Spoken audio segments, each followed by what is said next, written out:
Good morning, Shane. How you doing? You well? Morning, Joe. Yeah, all good, man. How's it going? Happy Friday. Good, blessed. Oh yeah, I can't complain. Good to talk to you. There's an exhibition coming up, and it's called An Ode to Windrush, featuring your work. And I know that it means a lot to you because it was born during that tumultuous time when a lot of the world was trying to work out who we are What and was where we're going on? going. So yeah, Yeah. let's speak on the exhibition coming up. Firstly, how happy were you to secure it? I mean, it's always an honor to have your work featured anywhere. Obviously, as a new, emerging artist, it's it's a big thing. So yeah, it was nice, So the International Slavery Museum in Liverpool. There's a couple of other exhibitions that it's been at. The Windrush Westminster exhibition that was last summer. And there's going to be a workshop at the Maritime Museum in Greenwich for anyone else in London.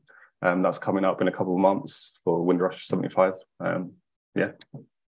Do check it out, people. An Ode to Windrush. Shane, why did you pull this piece of work together, and what was it that inspired you? It seems quite clear, but in your own words.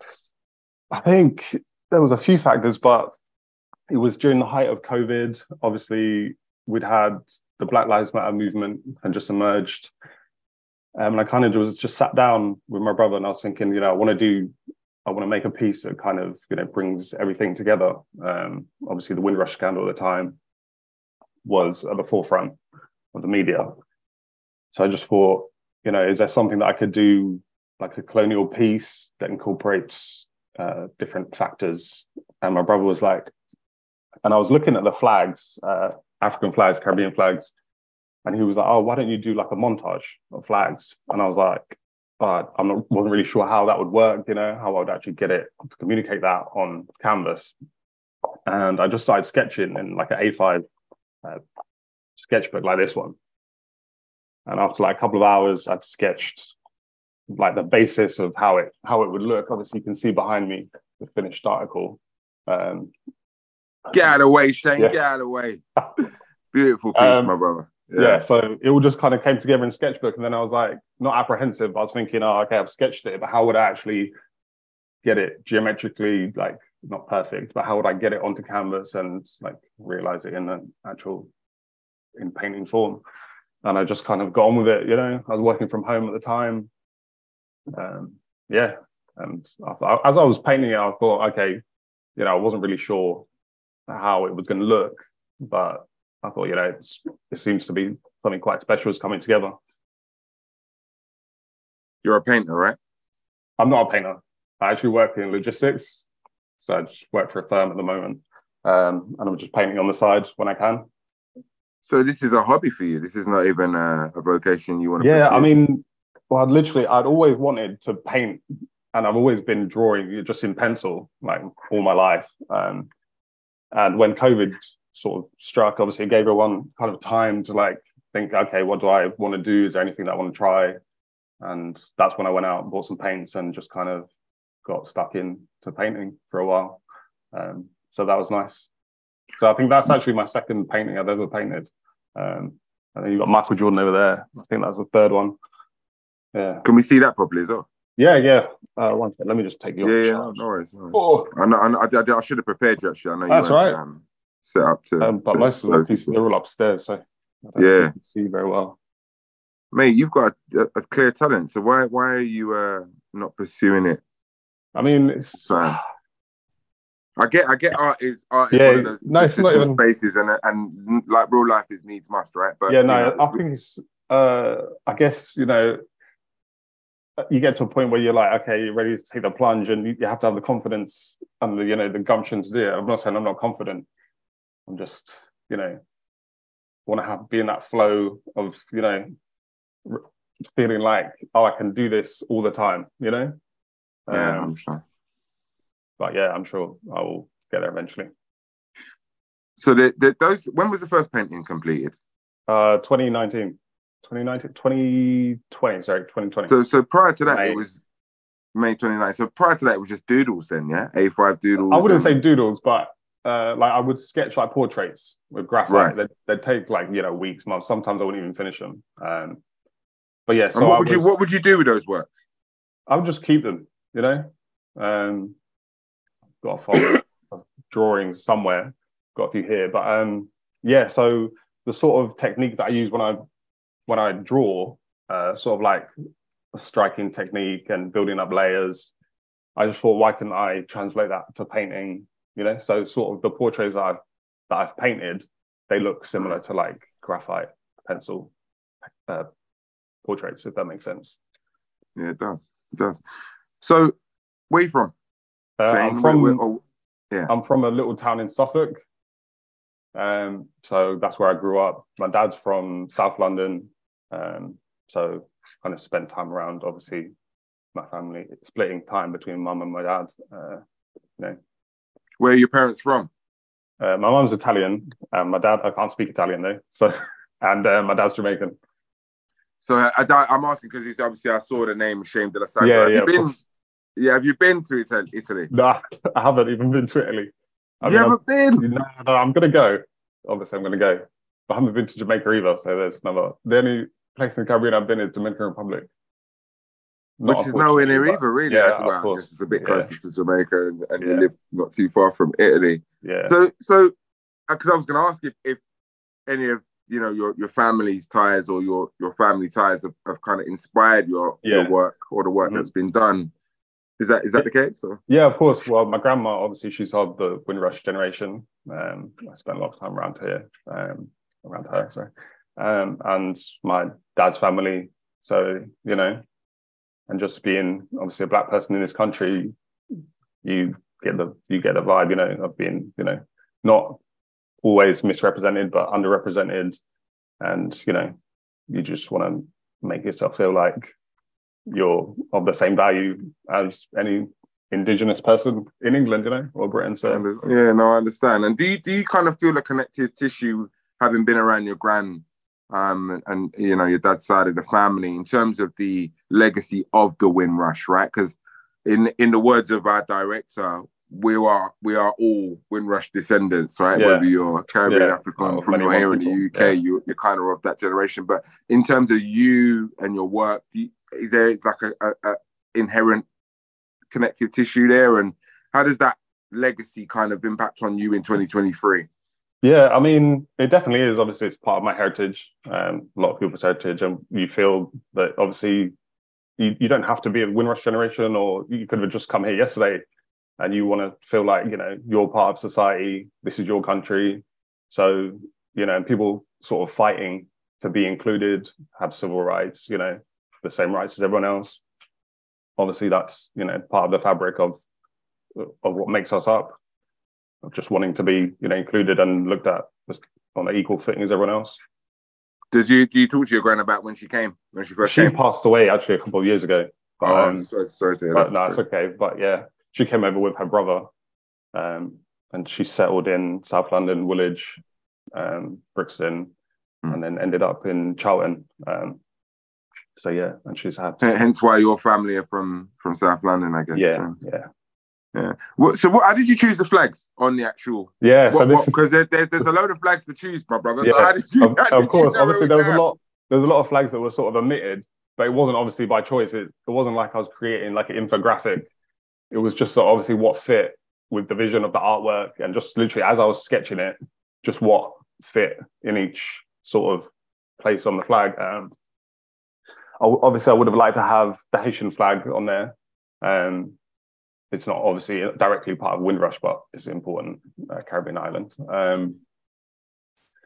But yeah, it's got that little crest on it, and I thought if I spend too much time sort of drawing the detailed like crest, and it's going to sort of take away from the overall vision side to the Dominican Republic flag in the end.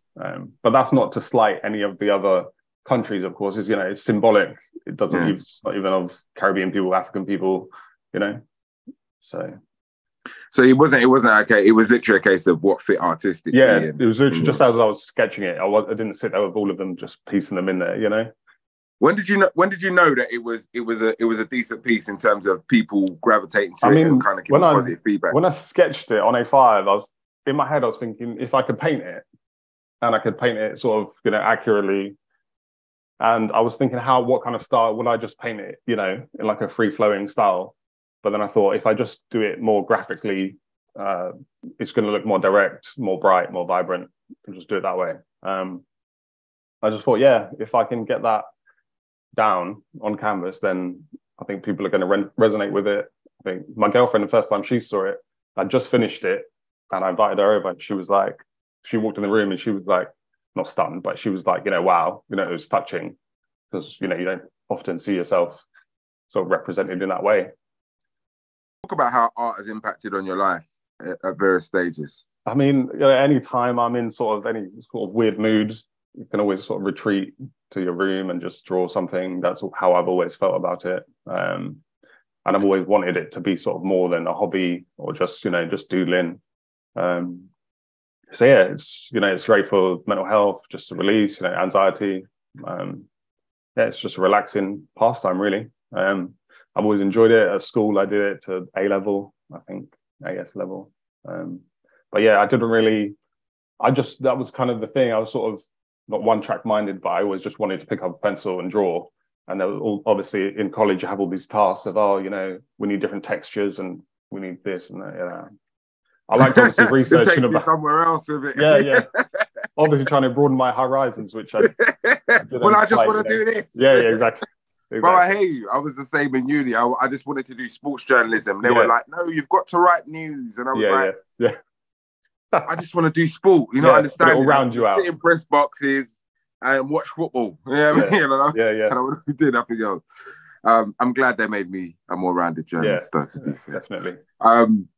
Talk about where you'd like to take art, though. If you could, you know, replace the day job and sit down and I know it's different when you've got that pressure on you to create, right? I speak to a lot of artists who just like to create when they feel creative. Yeah. And so the whole notion of working for someone to a deadline, it just dulls all of the creative juices and would take away from your process. So taking that element away, if you could, you know, do art full time, what would be the type of work you'd like to contribute to and work on? I mean, not to deviate from what you just said, but yeah, I definitely do feel that, because when it comes to the weekend and you're like, oh, I've got time to paint, and you sit down and you're kind of like, okay, now I'm on the clock because I've got 12 hours or 8 hours and then I'm going out, or, you know, and it kind of just sort of doesn't ruin the flow. Obviously, that kind of separates, I'm not sure, because obviously I'm not professional, but I guess that's the point where it separates amateur from professional, where, okay, this is what you're doing, you need to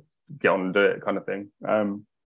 But yeah, I really like painting portraits of people. I painted Elvis for my mum for Christmas last year, or a couple of years ago now.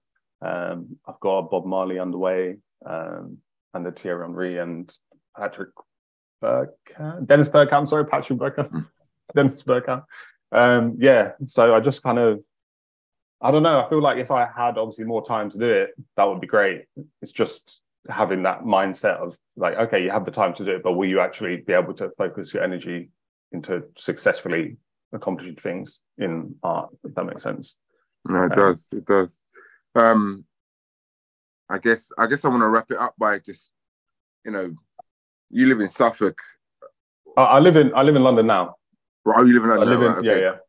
So just as a black man walking around in London at the moment, you know, how do you perceive the times, Shane? Are we? Yeah. It's, you know, the whole George Floyd woke everybody up, and you know, as a journalist, it's been an experience. Mm-hmm. You mentioned you do logistics in your day job. I don't know if you want to embellish on that, but just how are you feeling as a black man in 2023? Yeah, I mean, it's a strange dynamic, because there seems to be a growing consensus amongst a lot of people that we're in a post-racial society. You know, I don't see color. You know, my politics are, I identify with someone else's politics, but they don't realize that intersects with a lot of discriminatory practices towards someone like me or you, or, you know, anyone who isn't an indigenous white English person. So I guess England in 2023, it's a little bit frustrating in that sense. You get people who will say, it's a narrative you hear a lot, like, oh, we're in England, but, you know, America, oh, look at America, it's so much worse. And okay, I agree. I can concede that a lot of the visceral things that you see is worse. You know, they have more relaxed gun control. You know, if they didn't have that here, you know, I'm not saying, you know, I'm not casting aspersions as to what would happen here if we lived in a mirrored society with America. But you know, I think there's still a lot of issues. I think there's going to be a lot of issues, but yeah, there's been progress, of course, in the last, you know, 100 years. But it's not the finished article by any means. Of course, we're in a more progressive society. I can't imagine, you know, obviously stories from your grandparents, your parents about how things were, the 80s, you know, 60s. And you're like, oh, okay. And then you get an instance where something might happen today. And you're like, oh, okay. It's still, you know, not prevalent, but people still harbor the same sort of views. But yeah, there's, of course, there's been progress, you know, more inclusion, more diversity. Which is nice. Well, I'm looking forward to seeing. I'm looking forward to seeing your work and the impact of it. You know, is there any? Are you on social now? Are you encouraging I'm not people to follow you as an artist at the moment, but I could. In my Instagram handle is thematrix.art. I'll send it to you, and I'll probably have that back by the time this goes out.